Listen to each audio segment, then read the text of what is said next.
어서 오세요. 반갑습니다. 안녕하세요. 저는 작은 사업을 하고 있는 30대 후반 남자입니다. 아직 결혼은 하지 못한 노총각입니다. 사실 결혼은 전제로 오랫동안 만났던 여자친구가 있었습니다.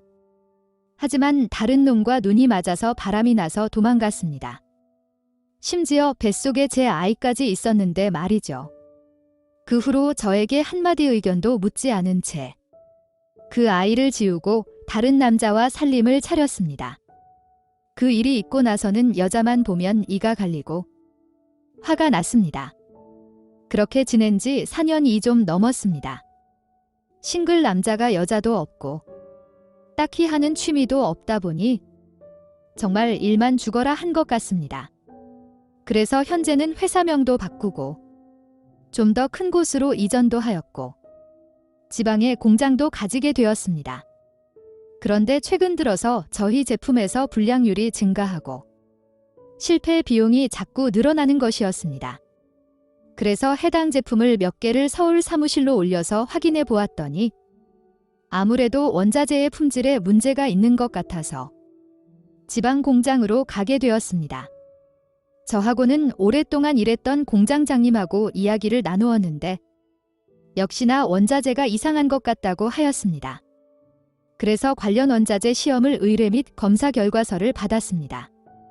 역시나 불순물의 함유량도 높았고 변형도 쉽게 일어났습니다. 원자재를 납품하는 업체를 불렸습니다. 그런데 평생 잊지 못할 얼굴이 나타났습니다. 이름은 몰랐지만 정확히 기억하는 그 얼굴입니다. 바로 전 여친과 바람나서 살림을 차린 그놈이었습니다. 아무리 공과 사를 구분해서 일 처리하는 것이 프로라고 하지만 저는 아직도 많이 부족한지 그렇게 안 되더군요. 더 다그치고 더 몰아붙였습니다. 그놈도 예상과 달리 더 팔팔 뛰는 저를 보면서 의아해 하는 것 같더니 어느 순간부터는 기억이 나는 것 같았습니다. 불량에 따른 실패 비용과 불량 원자재로 만든 전 재고를 보상하라고 하였습니다. 그리고 빠른 시일 내에 양품의 원자재를 재입고하라고 하였습니다. 그랬더니 저희 보고 입고되는 자재를 확인해보지도 않고 사용한 것이 문제라면서 보상을 못하겠다는 식으로 나오는 것이었습니다. 적반하장도 유분수지. 미친 사람인 줄 알았습니다. 판매자가 주는 제품의 성분표를 믿고 구입해서 사용하지. 그러면 육안으로 확인도 되는 않는 성분을 일일이 전부 검사기관에 의뢰를 보내서 검사 결과서를 받아서 확인한 다음에 사용한다는 것이 말이 되냐고 물었더니 그게 맞답니다. 시장에서 고춧가루 살 때도 아줌마가 국산이라고 하니까 믿고 사서 음식을 만들지. 그러면 음식 만들기 전에 검사기관에 시험을 의뢰를 해서 결과서를 받고 음식 만드냐고 다시 한번 돌려서 물어보니 그런다고 우기는 겁니다. 도저히 대화가 되지 않아 고소할 테니 법적으로 이야기하자고 하였습니다. 알았다면서 큰 소리를 치면서 그놈은 가버렸습니다. 그날부터 바로 관련 자료 및 피해 상황을 파악해서 고소할 준비를 하였습니다. 그리고 며칠 뒤에 경찰서에 고소를 하였습니다. 게다가 원체 좁은 바닥이다 보니 원자재 가지고 장난친다는 소문이 나기 시작했습니다. 한 2주 정도 지났을 때쯤 모르는 번호로 전화가 왔습니다. 낯익은 여자 목소리였습니다. 그놈과 바람난 그년이었습니다. 땡땡업체 사모님께서 무슨 일로 전화를 하셨냐고 물었더니 만나서 이야기를 하자는 것이었습니다.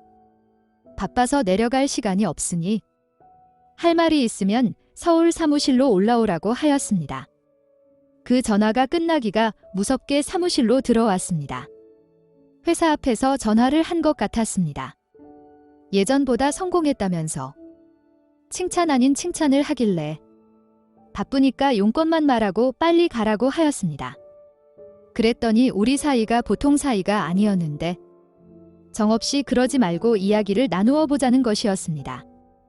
빙글빙글 돌리지 말고 빨리 말하거나 할 말 없으면 나가라고 하였더니 연락처와 현재 묵고 있는 호텔방이 적힌 쪽지를 주면서 고소 취하해주고 손실난 것은 조금만 줄여주면 시간을 두고 보상해주겠다는 것이었습니다. 그럼 이 쪽지는 뭐냐고 물었더니 눈치가 그렇게 없으면서 어떻게 사업을 하냐며 외로울 때 술친구 및 그 이상도 해준다는 것이었습니다. 그렇게 저와 뱃속의 아이를 버리고 다른 놈에게 갔으면 잘 살아야지. 이렇게 자기 몸을 대가로 청탁을 하는 모습이 너무 화가 났습니다. 쓸데없는 소리 하지 말고 가라고 하였더니 호텔에서 기다리고 있겠다며 나갔습니다. 그놈에게 전화해서 마누라 단속이나 잘하라고 하였더니 걱정 말고 부담 없이 즐기라고 하더군요. 너무 화가 났습니다. 퇴근을 하고 집에 도착해서 옷을 갈아입는데 그 쪽지가 주머니에서 나왔습니다. 기다리지 말고 가라고 문자를 보냈더니 전화가 왔습니다. 꼭 고소 취하 및 보상을 떠나서 오래간만에 술이나 마시면서 편하게 이야기나 하자는 것이었습니다. 그래서 너 남편이 걱정 말고 너를 즐기라고까지 하는데 편하게 만나지는 못할 것 같다고 하였습니다. 이 정도까지 말하면 알아서 스스로 처한 현실에 무너질 줄 알았는데 남편 말 신경 쓰지 말라며 보자고 하였습니다. 오히려 저만 다시 화가 났고 전화를 끊고 집에서 혼자 술을 마셨습니다. 적당히 술 기운이 오를 때쯤 현관문 벨소리가 들리길래 배달시킨 안주가 도착한 줄 알고 문을 열었더니 그년인 것이었습니다. 아직도 여기에 산다면서 들어오는 것이었습니다. 너인 줄 알았으면 절대 문 안 열어주었을 거라면서 나가라고 하였더니 막무가내로 들어오는 것이었습니다. 식탁에 술을 보면서 혼술하면 재미없다며 같이 마시자는 것이었습니다. 똥고집을 가진 년인 것을 누구보다 잘 알기에 일단 현관문을 닫고 들어왔습니다. 투명인간 취급하면서 배달 온 안주와 술을 마셨습니다. 그랬더니 그녀는 알아서 술잔이랑 이것저것 챙겨와서 앉아서 같이 마시더군요.